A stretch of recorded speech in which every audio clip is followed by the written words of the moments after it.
வாழ்க்கை என்பதிலே நிறைவேறா விருப்பம் ஆயிரம் இருக்கும் நினைக்கும் பொழுதினிலே நிலை மாறும் நிறைவேறும்.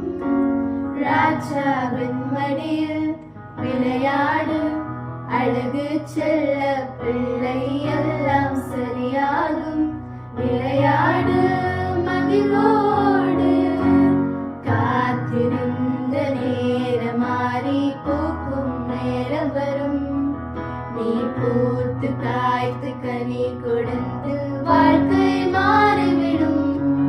உன்னை பார்த்து நகைத்த உறவுகள் எல்லாம் மீண்டும் கூட வரும். நீ நீதியன் வாழ்க்கை வாழ்ந்தவன்